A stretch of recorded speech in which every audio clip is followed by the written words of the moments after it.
SSC student ICT helping hands এর পক্ষ থেকে তোমাদের সবাইকে স্বাগতম। আজকের টিউটোরিয়ালে আমি দেখাবো তৃতীয় অধ্যায়ের দ্বিতীয় অংশের যে ডিজিটাল ডিভাইস সম্পর্কে যে লেকচারগুলো আছে সেগুলো আমি এই প্লেলিস্টে বা এই ভিডিও টিউটোরিয়ালগুলোতে আমি দেখানোর চেষ্টা করব। তো আমি আশা করতেছি তোমরা এর আগের লেকচার ভিডিওগুলো দেখে নিয়েছো, যেগুলোতে সংখ্যা পদ্ধতি সম্পর্কে বিস্তারিত বর্ণনা দেওয়া আছে এবং তোমরা এর পরবর্তী ভিডিও টিউটোরিয়ালগুলো দেখবে যেগুলোতে HTML, সি প্রোগ্রামিং এগুলো সম্পর্কেও বিস্তারিত বলা আছে। এবং সবগুলো ভিডিও তোমরা হাতের কাছে পেতে চাইলে আমার ফেসবুক পেজে জয়েন করতে পারো। আমার Facebook page ICT helping hands, ফেসবুকে ঢুকে ফেসবুক পেজে জয়েন করবে এবং আমার ফেসবুক আইডি আইসিটি হেল্পার, সেখানে তোমরা জয়েন করতে পারো। আর ইউটিউবের চ্যানেলের নাম তো তোমরা জানোই, আইসিটি হেল্পিং হ্যান্ডস, সেখানে জয়েন করে আমার আগের এবং পরের লেকচার ভিডিওগুলো তোমরা দেখে নিতে পারো এবং তাতে তোমাদের আইসিটি সাবজেক্টের অনেক প্রবলেমই তোমাদের সলভ হয়ে যাবে। তো শুরু করা যাক। আজকে যে টিউটোরিয়াল শুরু হবে সেটা হচ্ছে তৃতীয় অধ্যায়ের দ্বিতীয় অংশ ডিজিটাল ডিভাইস সম্পর্কে। তো প্রথমেই আমরা যে জিনিসটা দেখব এটা আমাদের হচ্ছে লেকচার ভিডিও 1 এবং আমি এইভাবে পর্যায়ক্রমে আমার সবগুলো লেকচার ভিডিও তোমরা পাবে 1, 2, 3, 4 এইভাবে, এবং প্রত্যেকটা টপিক আমি বিস্তারিতভাবে আলোচনা করার চেষ্টা করব। তো আজকে হচ্ছে যে তৃতীয় অধ্যায়ের দ্বিতীয় অংশ আমি বর্ণনা করব ডিজিটাল ডিভাইস সম্পর্কে যে তথ্যগুলো দেওয়া আছে সেগুলো। প্রথমে আমরা যে জিনিসটা দেখব সেটা হচ্ছে বুলিয়ান অংশ। ডিজিটাল ডিভাইস বর্ণনা করার জন্য বুলিয়ান অংশটুকু জানা খুবই জরুরি। তো প্রথমেই আমাদের যেটা সংজ্ঞাটুকু আমাদের জেনে নিতে হবে। আমি এখানে সংজ্ঞাটুকু লিখে রাখছি সময় স্বল্পতার কারণে। প্রথমে জানতে হবে বুলিয়ান বীজগণিতটা কি জিনিস। বুলিয়ান বীজগণিত যদি আমরা না জানি তাহলে লজিক সার্কিট বা লজিক গেটগুলোকে বর্ণনা করা যাবে না। তো প্রথমেই জানতে হবে যে লজিক সার্কিট বা লজিক গেটগুলো বর্ণনা করার জন্য যে অ্যালজেব্রা বা বীজগণিত ব্যবহার করা হয় তাকে বুলিয়ান বীজগণিত বলে। তাহলে বুলিয়ান বীজগণিত কাকে বলে? যে লজিক সার্কিট বা লজিক গেটগুলো বর্ণনা করার জন্য যে অ্যালজেব্রা বা বীজগণিত ব্যবহার করা হয় তাকে বুলিয়ান বীজগণিত বলা হয়। আমাদের সাধারণ বীজগণিতের মতো না, এগুলো লজিক সার্কিট বর্ণনা করার জন্য ব্যবহার করা হবে। বুলিয়ান বীজগণিতের উদ্ভাবক জর্জ বুল বা বুলি, ওনাকে জর্জ বুল বা বুলি নামে আখ্যায়িত করা হয়। বুলিয়ান বীজগণিতের মূল বিষয় হলো সত্য ও মিথ্যা এই দুটি যুক্তি, অর্থাৎ আমাদের যে ডিজিটাল ডিভাইসগুলো আছে এগুলো যুক্তি দ্বারা চলে। এই কারণে নামকরণ করা হয়েছে লজিক গেট বা লজিক সার্কিট বলা হয়। লজিক অর্থাৎ যুক্তি দিয়েই সমস্ত ডিভাইসগুলোকে বর্ণনা করতে হবে। আর যুক্তি মূলত দুইটা পর্যায়ে এখানে ব্যাখ্যা করা হবে, সেটা একটা হচ্ছে সত্য এবং একটা হচ্ছে মিথ্যা। সত্যকে 1 ধরা হবে এবং মিথ্যাকে 0 ধরা হবে। অর্থাৎ কোনো কিছুতে সিগন্যাল থাকলে সেটা সত্য বা 1 হবে, কোনো কিছুতে সিগন্যাল না থাকলে সেটা মিথ্যা বা 0 ধরা হবে। এখানে লেখা আছে যে অর্থাৎ কোনো বুলিয়ান চলকের মান সত্য বা মিথ্যা হবে যাকে বাইনারিতে 0 এবং 1 দ্বারা প্রকাশ করা হয়। তাহলে আমরা বুলিয়ান বীজগণিত কি জিনিস সেটা আমরা এখান থেকে জানলাম। এরপরে আমাদের জানতে হবে যে বুলিয়ান ধ্রুবক এবং চলক সম্পর্কে আমাদের জানতে হবে। তো বুলিয়ান ধ্রুবক এবং চলক কি জিনিস? আমরা সাধারণ বীজগণিত যখন করে আসছি তখন এই ধ্রুবক এবং চলক সম্পর্কে আমরা অনেকেই পড়ালেখা করছি, যেমন কনস্ট্যান্ট পড়ছি আমরা, হ্যাঁ, তো ভেরিয়েবল কনস্ট্যান্ট এই রাশিগুলো আমরা পড়ছি। তো সেই রকমই এখানেও বুলিয়ানের ক্ষেত্রে ধ্রুবক এবং চলক আমাদের জানতে হবে। না জানলে আমাদের একটু পড়াগুলো বুঝতে একটু প্রবলেম হবে। তো গণিত শাস্ত্রে যে রাশির মান পরিবর্তন হয় না, আমরা জানি কিছু কিছু রাশির মান কখনোই পরিবর্তন হয় না, অর্থাৎ স্থির থাকে, তাকে বুলিয়ান ধ্রুবক বলে। আর গণিত শাস্ত্রে যে রাশির মান পরিবর্তন হয় অর্থাৎ স্থির থাকে না, সেই মানকে বুলিয়ান চলক বলে। তাহলে বুলিয়ান ধ্রুবক এবং চলকের ব্যাপারটা আমরা বুঝতে পারলাম যে রাশির মান পরিবর্তন হবে না তাকে কনস্ট্যান্ট বা ধ্রুবক বলা হয়, আর যে রাশির মান পরিবর্তন হবে পর্যায়ক্রমে সেটাকে বুলিয়ান চলক বা ভেরিয়েবল বলা হয়। এখানে আমি একটা উদাহরণ দেখাইছি, উদাহরণটা দেখলে হয়তো বোঝা যাবে। যেমন এখানে আমি লিখছি a = 2, b = 3 এবং c = what, মানে c = কত, বা এখানে বলা যায় যে a + b = what, অর্থাৎ এই দুটো যোগ করে কত হবে। তাহলে আমরা এখানে c = a + b, এই যে a এবং b এইটাকে আমরা ধ্রুবক বলবো, কারণ আমরা আর এবং 2 এবং 3 এই মানকে আমরা চলক ধরবো, কারণ এর মান আমরা বারবার দিতে পারবো। এখানে a এবং b যোগ করলাম, এটা যোগ করে আমাদের 5 হবে রেজাল্ট, আবার যদি আমরা এর মান আমরা 4 দিব বা এর মান আমরা 5 দিব, যে কোনো মানই আমরা দিতে পারি, কিন্তু এ কিন্তু আমাদের পরিবর্তন হবে না, এর ভিতরে আমরা মানটাকে রাখবো। তাহলে সেই ক্ষেত্রে এটাকে ধ্রুবক বলা হবে। আর এর মধ্যে যে মানটাকে আমরা বারবার দিব বা অঙ্ক করার জন্য যে মানগুলো আমরা বারবার পর্যায়ক্রমে দিব সেগুলোকে আমরা চলক বলবো। তাহলে ধ্রুবক এবং চলকের ব্যাপারটা আমরা বুঝতে পারলাম। এবার আমরা আরেকটা জিনিস আমরা বুঝবো, সেটা হচ্ছে বুলিয়ান পূরক সম্পর্কে আমরা বুঝবো। বুলিয়ানের বেলায় 3টা জিনিস আমাদের জানতে হবে, সেটা হচ্ছে বুলিয়ান, ধ্রুবক, চলক এবং পূরক। তাহলে ধ্রুবক এবং চলক সম্পর্কে আমরা জানলাম। এবার আমরা জানবো বুলিয়ান পূরক সম্পর্কে। বুলিয়ান বীজগণিতে দুটি সম্ভাব্য মান 0 এবং 1কে একটিকে আরেকটির পূরক বলা হয়। কেমন একটিকে আরেকটির পূরক বলা হবে? কারণ এরকম বিষয়টা যে পূরক মানেই হচ্ছে যে উল্টা বা নেগেটিভ মান। যেমন 0-র উল্টা হবে 1, 1-এর উল্টা হবে 0, এটাকেই একটিকে আরেকটির পূরক বলা হচ্ছে। অর্থাৎ পূরককে এই সাইন বা এই সাইন দিয়ে আমরা প্রকাশ করতে পারি। অর্থাৎ এখানে যদি উদাহরণস্বরূপ আমরা বলতে পারি বা লিখতে পারি যে 1-এর পরিপূরক 0 আর 0-র পরিপূরক 1। যেমন এ নট এভাবে লেখা যায় যে এর নট, অর্থাৎ এর পরিপূরক, এই পরিপূরকটাকে এভাবে লেখা হয়। যদি এর মান 0 হয় তবে এ নটের মান হবে 1। তাহলে বোঝা গেল যে পূরক কি, পূরক মানে উল্টা।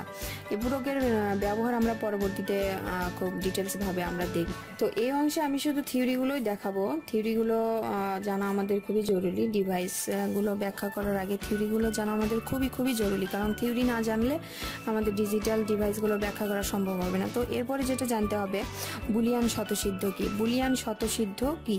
বুলিয়ান স্বতঃসিদ্ধ মানে হচ্ছে যে নিয়ম নীতিকে বুলিয়ান স্বতঃসিদ্ধ বলা হয়। তাহলে বুলিয়ান স্বতঃসিদ্ধ কি আমরা একটু এক নজরে দেখে নেই। বুলিয়ান বীজগণিতে শুধু 3টি ক্রিয়া রয়েছে। 3টি ক্রিয়া বলতে বুলিয়ান বীজগণিতে অনলি মাত্র 3টা কাজ করা যায়। এই 3টা কাজ দিয়ে বুলিয়ান বীজগণিতের কাজ করা হয়। এই 3টি কাজ হচ্ছে যোগ, গুণ ও পূরক। এই 3টি কাজই হবে। আর যোগ, গুণ ও পূরকের ক্রিয়া সম্পাদনের যে নিয়মাবলী ব্যবহার করা হয় তাকে মূলত বুলিয়ান স্বতঃসিদ্ধ বলে। অর্থাৎ বুলিয়ান বীজগণিতে আমরা 3টি অঙ্কই করব বা 3টি ক্রিয়ায় আমরা সম্পন্ন করব, সেটা হচ্ছে যোগ, গুণ ও পূরক। আর এই 3টি ক্রিয়া সম্পাদনের জন্য যে নিয়ম নীতি মেনে চলতে হবে বা নিয়ম নীতি, অর্থাৎ আমরা যেগুলোকে সূত্র বলে থাকি, যে সূত্রগুলো প্রয়োগ করব সেগুলোকে বলা হয় বুলিয়ান স্বতঃসিদ্ধ। বুলিয়ানের ভাষায় স্বতঃসিদ্ধ বলা হয়। তাহলে আমরা জানলাম যে স্বতঃসিদ্ধ কি জিনিস। এরপরে আমরা যেটা জানবো বুলিয়ান স্বতঃসিদ্ধের নিয়মাবলীগুলো। আমরা নিয়মাবলী স্বতঃসিদ্ধ কাকে বলে, এবার স্বতঃসিদ্ধের নিয়মাবলীগুলো আমরা জানবো। তো 3টার ক্ষেত্রে আমরা নিয়মাবলী জানবো, সেটি হচ্ছে যোগ, গুণ এবং পূরক। তাহলে শুরু করা যাক, স্বতঃসিদ্ধগুলো আমরা একটু জেনে নেই। তো প্রথমে যেটি আছে সেটি হচ্ছে যোগের বেলায়, অর্থাৎ বুলিয়ান যোগ। বুলিয়ান যোগের ক্ষেত্রে আমাদের যে নিয়মগুলো আছে সেটি আমাদের জানতে হবে। যেমন নিয়ম হবে আমাদের বুলিয়ান যোগের বেলায়, আমরা যে যোগের বেলায় যেটা আমরা ব্যবহার করব সেটা হচ্ছে লজিক্যাল অর ব্যবহার করব। অর্থাৎ বুলিয়ানের যোগ বলতে আমরা লজিক্যাল অর এর ফাংশন বা লজিক্যাল অর এর কাজ আমরা বুঝবো। অর মানে যোগ, এটা আমাদের মনে রাখতে হবে। অর মানে যোগ, অর্থাৎ বুলিয়ান যোগে আমরা যে কাজটা আমাদের হবে, নিয়ম যেটা আমাদের স্বতঃসিদ্ধ কাজে লাগবে, সেটা হচ্ছে বুলিয়ান যোগে ইনপুটের একটি চলকের মান সত্য। ইনপুটের একটি চলকের মান সত্য বা 1 হলে তার আউটপুট সত্য বা 1 হবে। আগে আমরা একটু সংজ্ঞাটুকু পড়ে নেই, তারপরে আমরা সেটার ব্যাখ্যা দেখব। যে বুলিয়ান যোগে ইনপুটের একটি চলকের মান সত্য বা 1 হলে আউটপুট সত্য বা 1 হবে, এবং দুইটি চলকের মান মিথ্যা বা শূন্য যখন হবে কেবলই তখনই এর আউটপুট হবে মিথ্যা বা শূন্য। সেটা কিরকম আমি একটু সেটা উদাহরণ দিয়ে দেখাই দিচ্ছি। তাহলে আমরা জানলাম যে বুলিয়ানের বেলায়, যে যোগের বেলায়, বুলিয়ান যোগের বেলায় একটি ইনপুটের মান 1 বা সত্য হলেই আমাদের আউটপুট হবে সত্য। তাহলে আমরা এখন একটু ইনপুট নিয়ে নিব। ইনপুট নেওয়া মানে বুলিয়ানের যে আমরা ট্রুথ টেবিল দেখাই, সত্যক সারণী দেখাই, সেটি সেরকম করে আমরা নিব। তাহলে আমরা ইনপুট হবে আমাদের আমরা দুইটা ইনপুট ধরি। যেমন আমি এখানে ইনপুট নিব 0, যোগ হবে অবশ্যই অরের কাজ, 0 যোগ 0, 0 যোগ 1।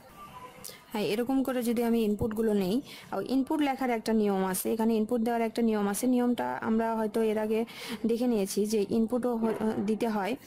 প্রথমে যে সিরিজটা আমরা অবলম্বন করব, এখানে একটু আমি দেখাই দিই। 0 1 0 1 0 1 এরকম করে সিরিজ অবলম্বন করব। তারপরে আমরা সিরিজ অবলম্বন করব 0 0 1 1 0 0 1 1 এরকম সিরিজ অবলম্বন করব। তারপরে আমরা 4টি 0 4টি 1 নিব, তারপরে আমরা 8টি 0 8টি 1 নিব। অর্থাৎ আমরা যে নিয়মটা একটু আগে দেখে নিয়েছি 8 4 2 1 এই রুলসে আমাদের ইনপুট দিতে হবে, এটা আমরা জানি, দেখছি, সেই অনুপাতে আমি ইনপুটগুলো দিয়ে নিলাম। তাহলে আমরা জানলাম কি যে বুলিয়ান যোগের বেলায় আমাদের একটি ইনপুট যদি সত্য হয় তাহলে আউটপুট আমাদের সত্য হবে। এখানে আমরা দেখা যাচ্ছে যে এটা যদি এ হয়, এটা যদি বি হয়, তাহলে আমাদের এখানে দেখা যাচ্ছে এই ইনপুটটা 1 বা সত্য আছে, তাহলে এটার আউটপুট অবশ্যই 1 হবে।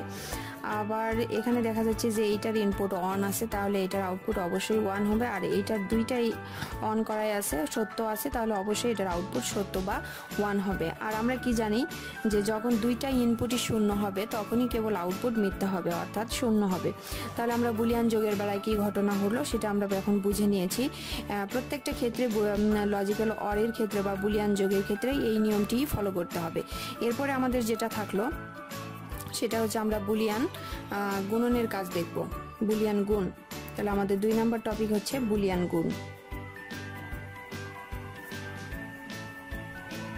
বুলিয়ান গুণ দেখবো আমরা 2 নম্বর টপিকে। 2 নম্বর টপিকে বুলিয়ান গুণ। গুণের বেলায় আমাদের যে নিয়মটা ফলো করতে হবে সেটা হচ্ছে যে বুলিয়ান গুণের সময় ইনপুটের দুইটি চলকের মান যখন সত্য বা 1 হবে তখনই কেবল আউটপুট সত্য বা 1 হবে। তাহলে আমরা কি বুঝবো যে বুলিয়ান গুণের সময় ইনপুটে দুইটি চলকের মান যখন সত্য বা 1 হবে কেবল তখনই আউটপুট সত্য হবে। আর যে কোনো একটি চলকের মান মিথ্যা বা 0 হয় তবে আউটপুট 0 হবে। আমাদের সাধারণ যে গুণনের বেলায় আমরা জানি যে 0-র সাথে যেটাই আমরা গুণন করি না কেন তার আউটপুট 0 হবে। ঠিক সেম পজিশন বুলিয়ান গুণের বেলাতেও 0-র সাথে যেটাই আমরা গুণ করব সেটার আউটপুটে আমাদের 0 হবে। তাহলে আমরা একটু সত্য সারণীটা দেখে নেই। এখানে আমি অবশ্যই লিখে রাখছি, আপনারা এটা দেখতে পারেন যে এখানে 0 0 গুণ যদি আমি দেই তাহলে অবশ্যই 0 হবে, 0 1 গুণ করলে অবশ্যই 0 হবে, 1 0 গুণ করলে 0 হবে, 1 1 গুণ করলে কেবল তখনই মাত্র আউটপুটটা সত্য বা 1 হবে। অর্থাৎ দুটি চলক 1 তাই আউটপুট 1, এবং এদের মধ্যে একটি চলক 0 তাই আউটপুট 0, অর্থাৎ মিথ্যা। আর এটাকে আমরা লজিক্যাল অ্যান্ড অপারেশন বলবো। বুলিয়ান গুণন মানে লজিক্যাল অ্যান্ড অপারেশন। এরপরে আমরা অর অ্যান্ড নটের অপারেশনে আমরা যাব। তো এরপরে যেটা আসবে সেটা হচ্ছে বুলিয়ান পূরক। আমরা একটু ঝটপট দেখে নেই, টিউটোরিয়ালটা অনেক বড় হয়ে যাচ্ছে লেকচারটা। তো বুলিয়ান পূরকের কাজ আমরা দেখে নেব। বুলিয়ান পূরক মানে আমরা কি জিনিস সেটা আমরা একটু আগে জেনে আসলাম যে পূরক হচ্ছে যে উল্টা বা নেগেটিভ মানকে পূরক বলা হয়। তাহলে আমি এখানে লিখে রাখছি যে বুলিয়ান পূরকে ইনপুটের মানের পূরক বা বিপরীত মান হবে আউটপুটের মান।